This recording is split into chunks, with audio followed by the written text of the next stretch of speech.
Retro Quickies, The Adventures of Lolo Trilogy. Wait, what's this, you may be wondering? Why am I covering multiple games in a single video in this series meant to be very quick overviews of single games? Well, that's a pretty easy question to answer, actually. It's because there honestly isn't enough here for me to cover for all three individual games, even short ones like this, because I'd just be repeating myself like I did in my, quite frankly, far too long video on the series I did a while back.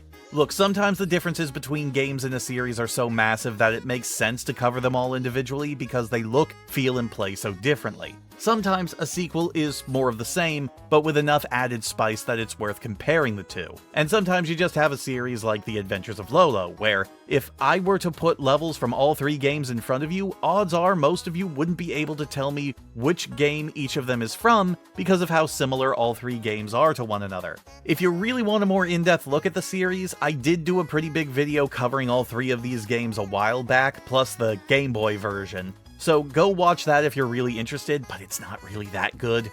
Anyway, the game proper. Adventures of Lolo is a series of puzzle games for the NES where you play a little blue blob rescuing his pink blob girlfriend Lala from the clutches of the evil King Edgar. To that end, you run through his castle, tower, or various world locations, solving puzzles and grabbing treasure to continue onward. Every stage is a single screen where your job is to collect every heart panel to unlock the treasure chest, grab the treasure, and then exit the room, while avoiding the various enemies and hazards and making sure that you don't end up trapped. You don't really have a way to defend yourself other than these special shots you get when you pick up enough heart panels, but you can't throw them around wantonly because you need them to solve said puzzles. A single shot will encase an enemy in an egg that can be pushed around or can be pushed into water to be used as an impromptu raft, while a second shot of the egg will send it flying off screen, temporarily banishing the enemy from this plane of existence. The game's difficulty comes from the fact that not only do you have to perform the right actions in a specific sequence to easily grab everything, but you also have to factor in the quirks of all the enemies and either work around them or exploit them to help you reach that goal.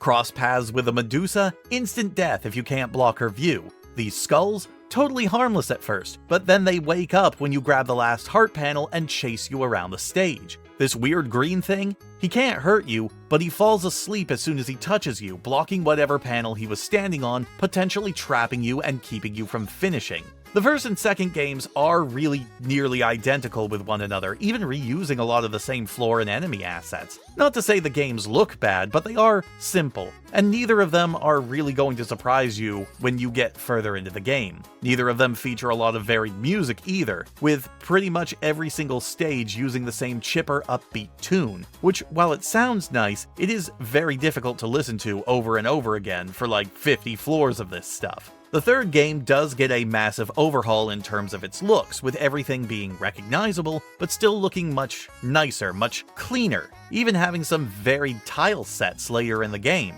It's also a much longer game with an actual overworld to select the worlds to explore, giving you a choice between playing as Lolo and Lala, and even incorporating boss fights into its gameplay, something that the second game did have at the very end, but that was it. Most of this is just kind of superficial though. It does add a bit to the look and feel and presentation for the third game, but it doesn't change the fact that the gameplay itself is the exact same. The third game is also guilty of really overstaying its welcome in my opinion, being much longer than the first two games, and as such, having some truly brain-melting puzzles near the end of its run. Look, the first and second games got real tough near the end, but the third game's puzzles near the end go well beyond what I think is necessary, to the point where it kind of ruins the experience, at least for me.